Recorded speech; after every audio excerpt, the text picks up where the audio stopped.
guys, how's it going? Just a quick check-in. I know we got 12 days off. Actually, I guess here we would have 14 for the and just be sure to get started on those big final papers because those are coming up, and they're large, and you'll be doing ones like that to understand licensure. So. Again, class, and welcome to our lecture on evaluation as part of our group skills and substance abuse counseling course.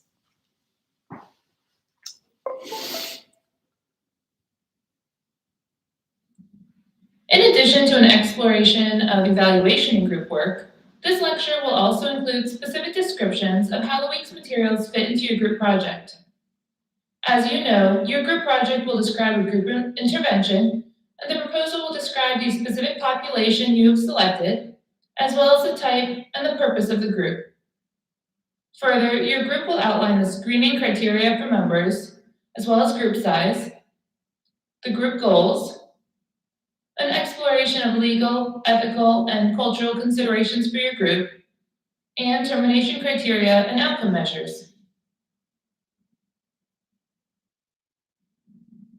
The final portion of your group project will be a member progress update created for a fictional member of the group that you've created.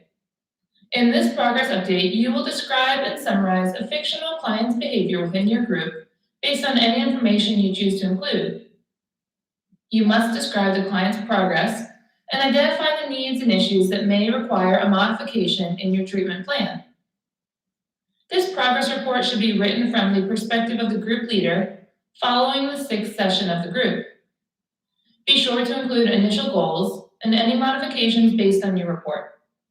Please refer to the assignment rating rubric for more information, and be sure to use the document as your primary source as your group puts together the group project.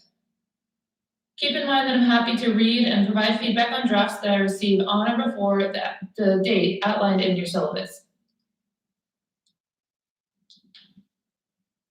As we look at the objectives for the week, I want to remind you to review the chapter for the week prior to viewing the lecture, as it's intended to supplement your reading.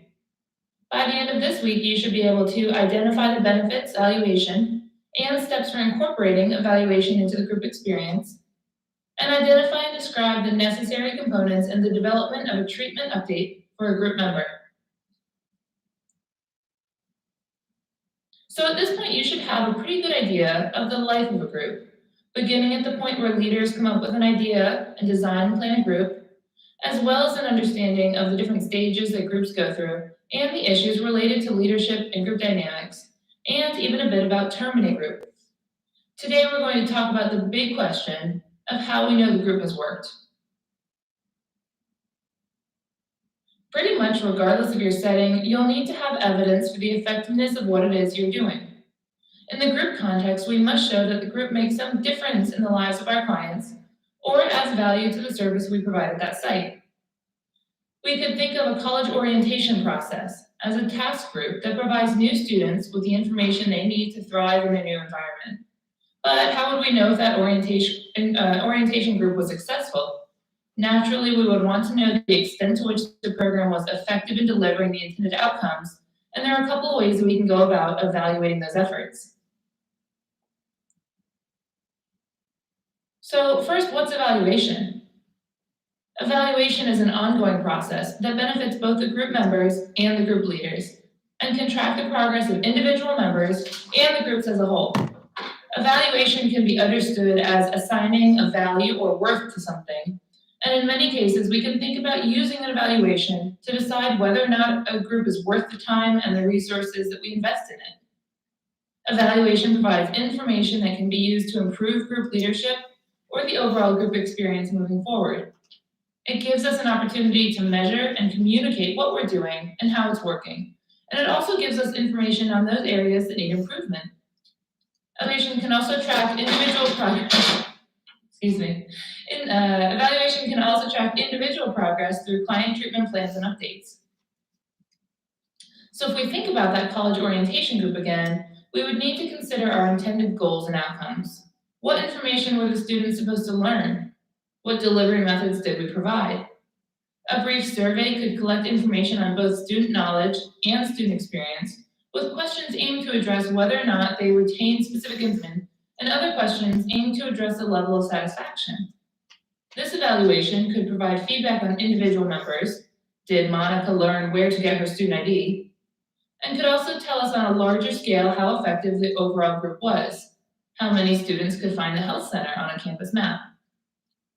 The evaluation can also be used to inform us where we might need to make improvements in the orientation program, and could also provide feedback on the overall enjoyment or satisfaction from members. Keeping in mind that evaluation and the question of whether or not a group has worked will vary according to the situation and perspective, let's talk a little bit about some methods. Evaluation instruments may be self-designed or standardized, but conducting a thoughtful and intentional evaluation will lead to improvement in the design for future groups. Standardized scales exist as a way to offer greater statistical confidence in your findings, and they can be used to help demonstrate the effectiveness of your group.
In as approval. So when you're meeting with the student, all you would have to do is ask the student to go ahead and submit their application, and then you can actually approve it right then, because they will have their schedules in the system. You would, of course, have completed their schedule, and then now they're able to move on in the process. Yes, sir.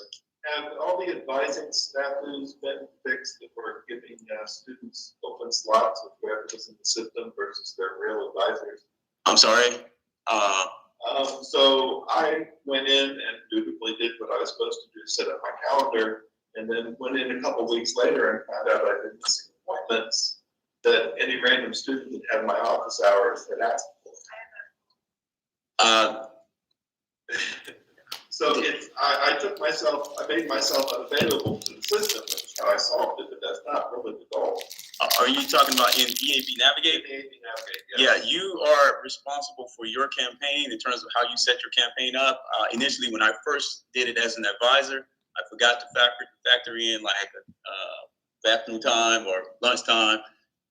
My calendar filled up like super quickly. So I'm in biology, and I was getting criminal justice, communications, whoever had a 10 o'clock a.m. Monday appointment, I was getting by default with the system set up. I think what may have happened is you opened it up to all of the students that were available to select that instead of selecting your own personal list of advisees. I think that may have been the issue. Okay, let's see, like I should be a default setting. Yeah. Next one, if I could add on to that, all of us faculty who are advising sophomores, juniors, and seniors, right? All faculty should have received an email requesting that you verify that your advisees are actually listed as your advisees in Banner. And the reason is because Banner populates Navigate, and in order for you to see your advisees and then to go in with the electronic HYV process and approve your advisees actually did enroll and have registered for 12 credit hours, right? That process has to be listed in Banner with you as the advisor so that you can then go to EAB Navigate and approve the first step in the process that they actually registered. So that linkage has to be created. before you set your campaign up, you can actually select your group of students, so that message only goes out to those that group of students who you advise. So thank you for that.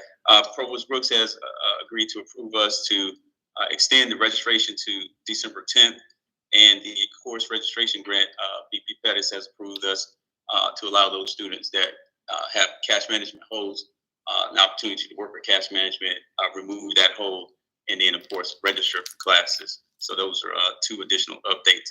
And if you are advising students and you adjust their advising holds do not come off. They stay on the system. You will simply adjust the from date. So if you're meeting with the student tomorrow, you will adjust that date to where the student is able to register for tomorrow, but the hold will come back on Saturday. The due date stays the same, so that's why you normally see it like it says 2099. That advising hold allows the student, you've sat there or you've had the student to upload their schedule. It allows the student, it prevents the student from modifying their schedule in the future. Maybe change it to a different class or something. Yes, ma'am. That's what I would normally do. They would come and see me and I'd put the hold for the next day. With all of this process, I've had to make it a month away. No, you still. The hold comes back. Students are still getting saying that they have advising on their accounts can't be there for HYB. Again, the problem may have been instead of you removing the hold, you adjusted the to date versus the from date. So if you adjust the from date, that you give the student a window of time to complete and create their schedule, and then after that, I didn't know I adjusted the from date. yeah. But I was still having to move that much further down the line. Yeah, any technical issue like that, just feel free to reach out to me. I can connect with IT and work with you on it. Yes. There's a question in the chat for clarification. What do faculty need to do now? We're supposed to schedule their classes and approve the schedule. So that's the question. Yeah. So he wants to make sure he knows what to do next. If that person has volunteered to be an approver, simply connect with us and we will make sure that you're in the system so that you can go into the student registration management system to start approving students for the advising part. And we do need those approvers because, again, there's a high volume of students. I can approve students, but of course, like you all, we are busy. So those additional people approving students helps us out tremendously.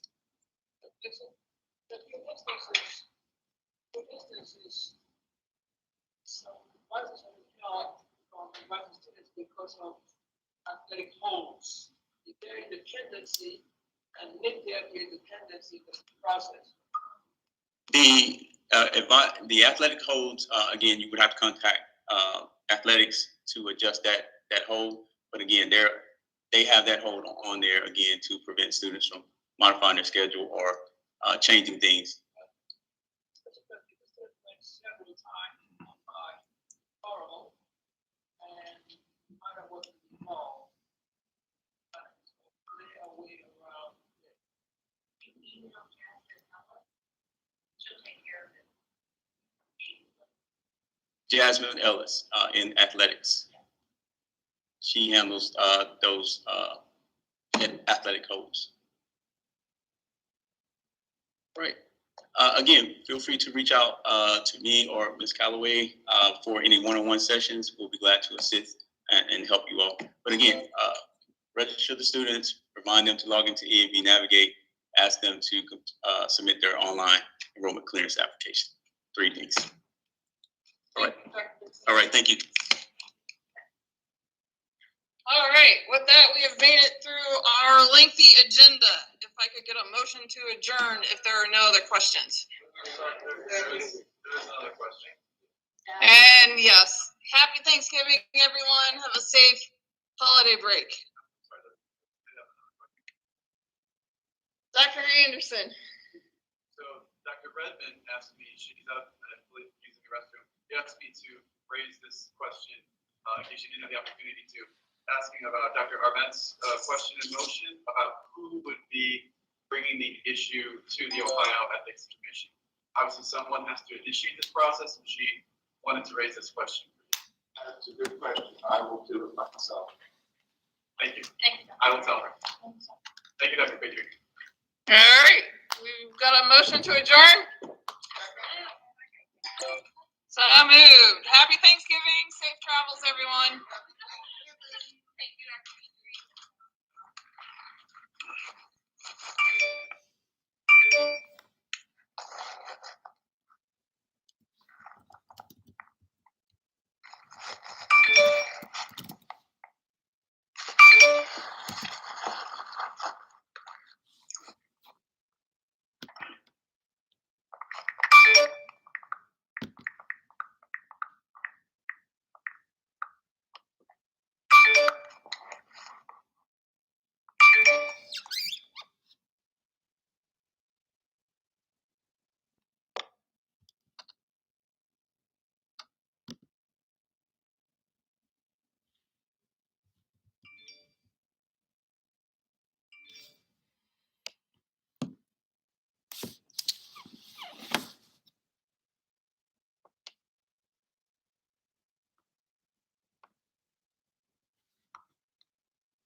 All right, everybody.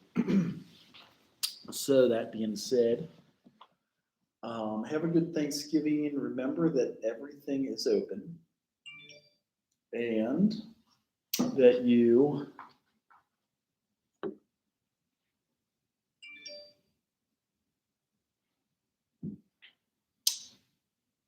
are finishing the Thanksgiving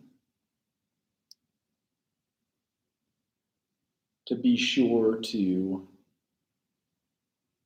reach out with any questions, finish all the assignments. There's 3 major assignments.